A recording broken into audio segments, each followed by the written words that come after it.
মুরব্বী, দেখেন বাড়াবেন না করে আমরা সমঝোতায় আসি। অর্ধেক আপনি নেন, অর্ধেক আমি নিই। আর যে ব্যক্তিটা আপনার কাছে টাকাটা দিয়ে গেছে, আমার মনে হয় সে লোকটা খারাপ, সে আর কখনো আসবে না। সো টাকাটা দুজন অর্ধেক করে নিই, তাহলে টাকাটা হালাল হবে। তার মানে তুই টাকা দিবি না?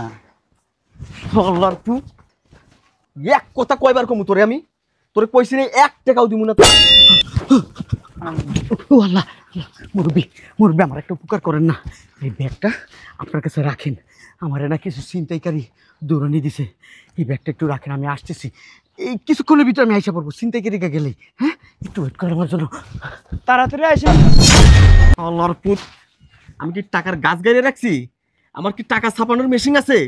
আইবি টাকা চাইবি আর তোর টাকা দিয়ে দিব। আল্লাহর পুত, একদম কোকসা মোকসা ব্রেক করে ফেলছি। টাকা দেখি তো, 1 2 3 4 5 লক্ষ টাকা। মুরব্বী, আপনি তো দান মাইরে দিছেন। সামান্য কয়েকটা টাকার কারণে এত সুন্দর একটা সম্বন্ধ নষ্ট করে দেব? আল্লাহ, তুমি আমার দিকে একটু চাও না? আল্লাহ, আমাকে একটু ব্যবস্থা করে দাও না। আমার মেয়েটার ভালো জায়গায় বিয়ে হোক। আল্লাহ, সব বাবা মায় তো চায় সন্তানরা সুখে থাক। তোমার কাছে আমার জন্য কিছু চাওয়ার নাই। আল্লাহ, তুমি আমার মেয়েটার বিয়ের ব্যবস্থা করে দাও। ও আল্লাহ, মুরব্বী মুরব্বী আমার একটা উপকার করেন না। এই ব্যাগটা আপনার কাছে রাখেন। আমার না কিছু ছিনতাইকারী দৌড়ানি দিছে। এই ব্যাগটা একটু রাখেন, আমি আসতেছি। এই কিছুক্ষণের ভিতরে আমি আইসা পড়বো। ছিনতাইকারীকে গেলেই, হ্যাঁ, একটু ওয়েট করেন আমার জন্য। তাড়াতাড়ি আসেন, কিন্তু তাড়াতাড়ি আসেন।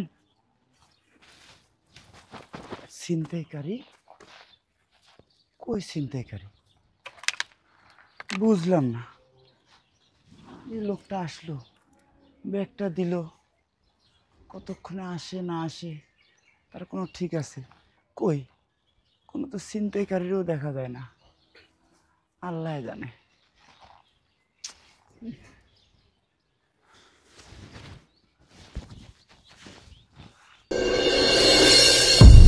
উফ, ইস, 3 ঘন্টা হয়ে গেল, রোদও অনেক। কি একটা অবস্থা কোন তো। কই গেল লোকটা? আসে না কেন? বাসায়ও যাওয়া দরকার, টাকা পয়সা জোগাড় করা লাগবে। একটা মানুষ আমানত দিয়ে গেল আমার কাছে, এটা রেখেও যাইতে পারতেছি না। কই আসে না কেন লোকটা? উফ, আল্লাহ, উফ, সহ্য হইতেছে না। আল্লাহ, কি রোদ! ভাই,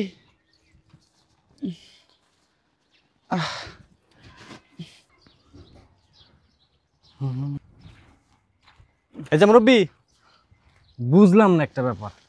3 4 ঘন্টা ধরে দেখতেছি আপনি এখানে বসে আছেন, কোনো সমস্যা? হ বাবা, একটু বিপদে পড়ে গেছি।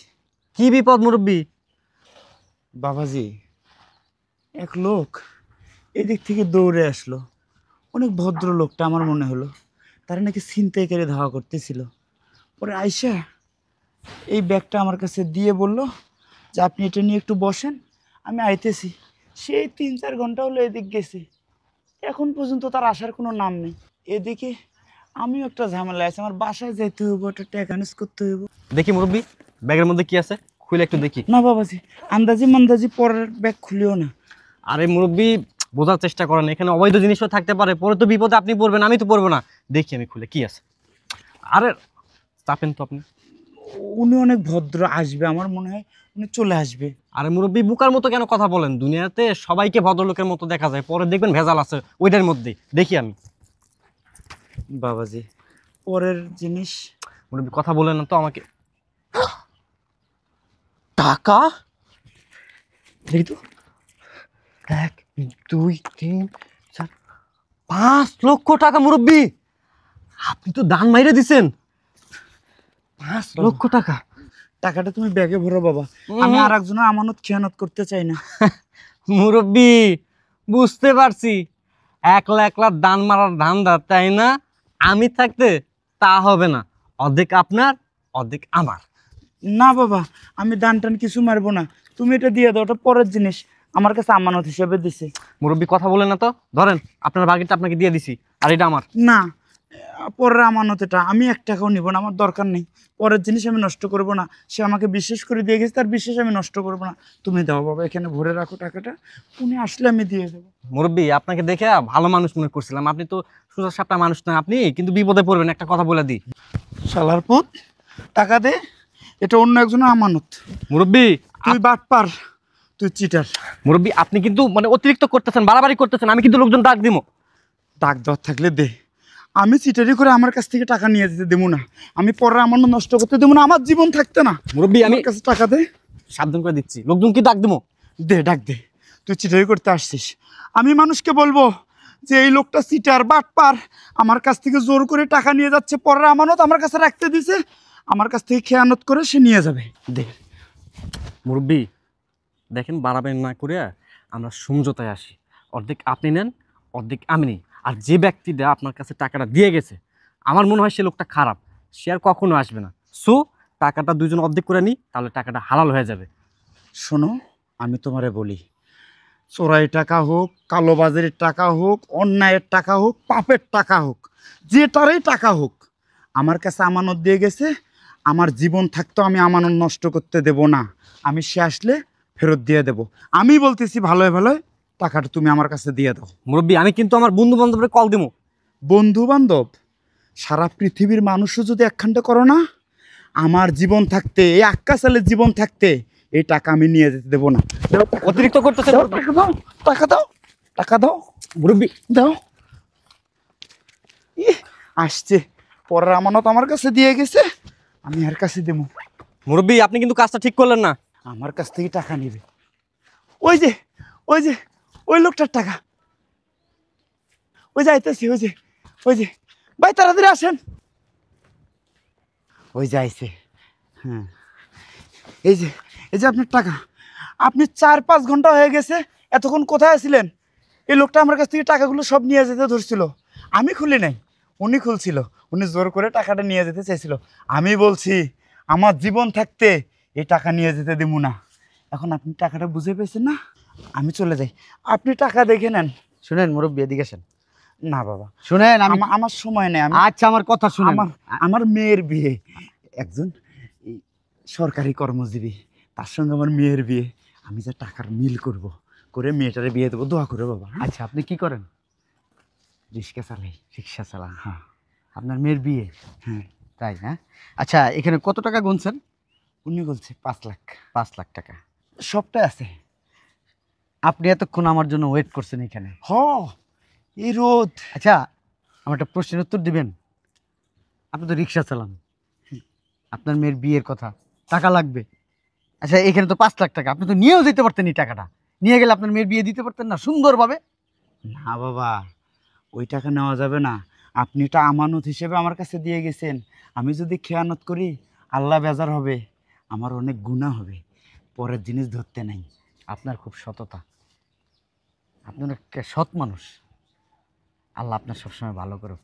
শুনেন মুরব্বী, আরেকটা কথা বলি, আমার কোনো ছিনতাইকারী টিনতাইকারী দূরানি দেয় নাই। নাই। আপনি যে বললেন আপনারা ছিনতাইকারী ধরছিল, কোনো ছিনতাইকারীতে ধরে নাই। মিথ্যা বললেন কেন আমার সাথে? মিথ্যা বলছি কারণ আছে। না, মিথ্যা বলা মানুষ ভালো না। আচ্ছা এদিকে আসেন, শুনেন, মিথ্যা মানুষ বলা ভালো না, কিছু কিছু সময় মিথ্যা কথা বলতে হয়।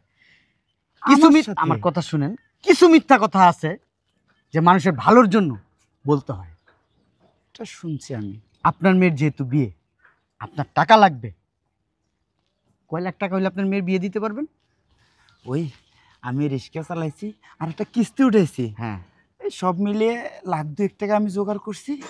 আর আমার ছেলে আছে, ওর কাছে আইছিলাম 2 লাখ টাকার জন্য, ওইটা হলে আত্মীয় স্বজন সবাইকে একটু বড় করে খাওয়া দাওয়া দিয়ে বিয়েটা পার করাতে পারতাম।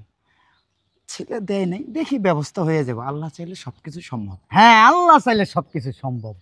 আল্লাহ আমারে পাঠাইছে আপনার কাছে, এই 5 লক্ষ টাকা আল্লাহ দিছে আপনারে, আমারে পাঠাইছে আপনারে দেওয়ার জন্য, আপনার মেয়ের বিয়ের জন্য। নেন, আরে নেন। না, আপনি আমার সাথে মিথ্যা বলতেছেন। শুনেন, আপনি কি মুসলমান? হ্যাঁ অবশ্যই মুসলমান, মুসলমান 5 না? ওয়াক্ত নামাজ 5 পড়ি। ওয়াক্ত নামাজ পড়েন। কি সুন্দর নবীর সুন্নত রাখছেন, রাখছেন না? আমি রাখছি কিনা এই জন্য বলতেছি, আল্লাহ আমারে পাঠাইছে আপনারে এই 5 লক্ষ টাকা দেওয়ার জন্য। আপনার মেয়ের গয়না গাটি, তারপর আপনার আত্মীয় স্বজন অনুষ্ঠান করে খাওয়া দাওয়ার জন্য সব টাকা দিচ্ছে। আর এখান থেকে যা টাকা বাঁচবে এই টাকা দিয়ে আপনি একটা অটো গাড়ি কিনবেন। অটো গাড়ি কিনা অটো চালাবেন, তাহলে আর মানুষের গাড়ি নিয়ে চালাইতে হইব না, ওই দিন শেষে কারো টাকাও দিতে হইব না। না বাবা, আমি এই টাকা নিব না। আমি পা দিয়ে রিক্সা চালাই তো, ওই বসে থাকলে না পা শুলায়। রাত্রেবেলা আবার তোমার চাষির কাছ থেকে টিপে নিতে হয়। নেন টাকাটা নেন, এটা টাকাটা আমার না, আল্লাহ আপনারা দিছে, আপনার টাকা। এবার আপনি তো বলেন আমানতের খেয়ানত করা কি ঠিক? ঠিক কিনা বলেন? না ঠিক না। তাহলে আল্লাহ যেহেতু এই টাকাটা আপনারে দিছে, এখন যদি এই টাকাটা আমি নিয়ে যাই তাহলে আমানতের খেয়ানত হইল না? আমি আপনার টাকা মেরে খেলাম না? আমি কি আল্লাহর কাছে জবাব দিতে পারবো? বলেন পারবো? পারবো না। নেন ধরেন, এটা আপনার টাকা, নেন নেন নেন নেন। আমি কোনো বিপদে পড়ুম না তো বাবা। শুনেন, আল্লাহর দেওয়া টাকাতে, আল্লাহর দুনিয়াতে আল্লাহ পাঠাইছে এই টাকা আপনার জন্য। তা আপনি বিপদে পড়বেন কেন? বরঞ্চ আপনি এই টাকা না নিলে আমি বিপদে পড়ুম, আল্লাহ আমার শাস্তি দিব, আমার জাহান্নাম নিশ্চিত। এই যে আপনারা দিয়ে গেলাম, আমার মনে হয় আমি একটা ভালো কাজ করলাম আল্লাহর হুকুমে। শুকুর আলহামদুলিল্লাহ। আল্লাহ, তুমি আমাকে এত বড় বিপদ থেকে উদ্ধার করছো আল্লাহ, লাখো লাখো শুক্রিয়া আল্লাহ। বাবা, আল্লাহ তোমার অনেক ভালো করুক, ভালো থাকো, তোমরা দুইজনে ভালো থাকো বাবা। আমার মেয়েটার জন্য দোয়া করবে। আর শুনো, আমার মেয়ের বিয়ে সামনে শুক্রবার, জুম্মা বাদে খাওয়া দাওয়া। ওই যে বলবা যে আক্কা সালের বাড়ি কোনটা, বললেই দেখাই দেবো। এই যে ওই যে ওই যে ওই পাশে বাড়িটা, ওই যে বাড়িটা। হ্যাঁ টিন সেট বাড়িটা। ঠিক আছে, আসিও বাবা। হ্যাঁ আচ্ছা ঠিক আছে। ঠিক আছে, ভালো থাকো। আসসালামু আলাইকুম। ওয়ালাইকুম আসসালাম। আসসালামু আলাইকুম। ঠিক আছে। ভাই আমি একটা জিনিস বুঝলাম না, এতগুলো টাকা এই মুরব্বিরে আপনি কেন দিলেন? এখানে আপনার লাভটা কি? শোনো, মাঝে মধ্যে লাভ ক্ষতির হিসাব চিন্তা করলে হয় না। যেহেতু আমার আছে টাকা, আল্লাহ দিছে, টাকা ভালো জায়গায় ভালো কাজে লাগাইতে হইব। ওনার মেয়ের বিয়ে, এখন যদি আমি ওনার যে টাকাটা দিতাম সাথে সাথে, উনি আমার কাছে টাকাটা নিত না, কখনোই না। যে উনি কি মনে করতো যে আমার মনে হয় উনি দান করতেছে। তা আমি কিন্তু একবারও মুখ দিয়ে উচ্চারণ করিনি আমি তার দান করতেছি টাকাটা। হুম, কে দিছে? আল্লাহ দিছে। আল্লাহ দিছে। সবই বুঝলাম, কিন্তু ভাই একটা জিনিস আমার মাথার মধ্যে না ধরতেছে না, যে ওই মুরব্বির মেয়ের বিয়ে, এটা তুমি কিভাবে জানলা ভাই? কিভাবে জানলাম শুনবি? হ্যাঁ। তাহলে শোন। আরে আব্বা, তুমি কি অবস্থা? ভালো আছো? এই তো আলহামদুলিল্লাহ, আল্লাহ পাক ভালো রাখছে। চলো ভিতরে চলো। না ভিতরে যাবো না, তোর বউ যে জল্লাদের জল্লাদ, এর আগে একবার আইছিলাম, তুই বাসায় আসলি না। তোর বউ আমাকে যে অপমানটা করলো, খুব খারাপ লাগছে। ও, বুঝতে পারছি। যাজ্ঞা, কি লাগাইছো আব্বা? কোনো দরকার? হ, একটা দরকারে আইছে বাবা। কি দরকার বলো? ওই তোর বোনের না বিয়ে ঠিক হয়েছে, খুব একটা ভালো সম্মত। ছেলেটা আছে না, সরকারি চাকরি করে, অনেক ভালো, ছেলেটাও ভদ্র। তা বিয়ে দিতে তো বেশ কিছু টাকার দরকার, আত্মীয় স্বজন খাওয়ামো। যদি তুই লাখ দেড় টাকা দিতিস আমার একটু উপকার হইতো। আমি কিছু টাকা জমাইছি রিক্সা চালায়া, ওই লাখ দেড় টাকা হলে খুব সুন্দর মতো আয়োজনটা পার করা যেত। তোর বোনটা অনেক সুখে থাকবে। তোমার শখ দেখলে না মাঝে মাঝে খুব জিদ ওঠে। আবার তুমি চালাও রিক্সা, তুমি তোমার মাইয়ারে সরকারি কর্মকর্তার লগে বিয়ে দিবা, এটা হইল? হ্যাঁ, নিজের কাছে 2টা টাকা নাই, ধার দেনা কইরা তুমি মাইয়ারে বিয়ে দিতেছো বড় ঘরে। এত শখ কেমনে জাগে তোমার, আমি বুঝি না। এই কয়দিন আগে আইছিলা, 50,000 টাকা নিয়ে গেলা, মাঝে মাইয়া জামাইরা একটা অটো কিনে দিলা। কেন এর অটো কিনে দিতে হইব কি লিগা? বাবারে, তুই তো বাবা হোস নাই, তাই বুঝবি না। শোন, বাবা মার একটা দায়িত্ব থাকে। পৃথিবীর সকল বাবা মা আছে না, সবাই চায় তার সন্তানেরা যতটুকু ভালো জায়গায় দেওয়া সম্ভব তাদেরকে সেখানে দিয়ে ভালো থামো রাখুক। তো, লেভেল অনুযায়ী চলতে হয়। তোমার লেভেল কি? তুমি একজন রিক্সাওয়ালা, তাহলে তোমার মেয়েকে বিয়ে দিতে হবে কোথায়? হয় একজন ভ্যানওয়ালার লগে, নয়তো একজন অটো ড্রাইভারের লগে। তুমি সরকারি চাকরি খুঁজতে গেছো, একটু লজ্জা শরমও তো থাকা দরকার, কমন সেন্সের অভাব তোমার। কি বলিস বাবা রিপন এইসব? তুই, তোর বোন না, তোর একটা দায়িত্ব আছে না? তোর তো খুশি হওয়ার কথা, তোর বোন ভালো একটা জায়গায় বিয়ে হবে, ভালো থাকবে, আর তুই এসব কি বলতেছিস বাবা? শালার পুত, আমি কি টাকার গাছ গাড়িয়ে রাখছি? আমার কি টাকা ছাপানোর মেশিন আছে? আইবি টাকা চাইবি আর তোর টাকা দিয়ে দিব। শালার পুত, একদম কোকসা মোকসা ব্রেক করে ফেলামু, 1 টাকাও দিতে পারবো না তোরে। আর যদি কোনোদিন টাকার লেগে এই বাড়িতে আহস, আমার বউয়ের ব্যাপারটা তো দেখছিস, আমারটা দেখোস, আমি ভুলে যাবো তুই আমার বাপ। তুই পারলি তোর বাপের সঙ্গে এমন ব্যবহার করতে? আমি তোরা ছোট থেকে খাওয়া দাওয়ায় বড় করছি না? ফেলাইছো তুমি আমার, ফেলাইছো। আমি আমার নিজের যোগ্যতায় বড় হয়েছি, গাড়ি চালাই, মানুষের চাকরি করি, এমন ভাব নিয়ে আইছো আমার কাছে, না জানি আমার এখানে টাকার মেশিন আছে, আমি টাকা রেডি করে রাখছি, আর লগে লগে তোমার দিয়ে দিব। তোর বইনের বিয়া, সরকারি চাকরি করে, আমি খুশি হইমু না? তার মানে তুই টাকা দিবি না? আল্লাহর তু, এক কথা কয়বার কমু তোরে আমি? তোরে কইছি না 1 টাকাও দিব না তোরে। আর একবার হাসা হাসা কইতেছি, আর একবার যদি তুই আমার কাছে টাকা চাস, তাহলে ভুলে যাবো তুই আমার জন্মদাতা। বাড়াবাড়ি থেকে আমি যাইতেছি। যা। তারপরেও বলি বাবা, তুই আমাকে যা অপমান করছিস, দেখ তোর বোনের ভবিষ্যৎটা ভালো। ওরে শালার পু, আবার টাকার কথা কয়, যা বাড়াবাড়ি থেকে। শালার পু, শালা লজ্জাই নেই। পান্দির পুতের কত বড় শখ, এই বেড়াই চালায় রিক্সা, মাইনে দিব সরকারি কর্মকর্তার লাগি বিয়া, আর বাইরে যাবই না শালা। এবার বুঝতে পারছোস? হ্যাঁ ভাই, বুঝতে পারছি। আসলে ভাই, তুমি অনেক মহান। তোমার কাছ থেকে না অনেক কিছু শেখার আছে। আমি ভাগ্যবান যে তোমার মতো একজন বড় ভাইয়ের সংস্পর্শে আমি আসতে পারছি। খালি অবাক হইলে চলবো না, এগুলা ভিতরে ঢুকাইতে হইব। হ্যাঁ ভাই, টাকা থাকলেই মন খুলে সবার দেওয়া যায় না, ঠিক ভাই, মন মানসিকতারও ব্যাপার আছে। অবশ্যই। ঠিক আছে ভাই।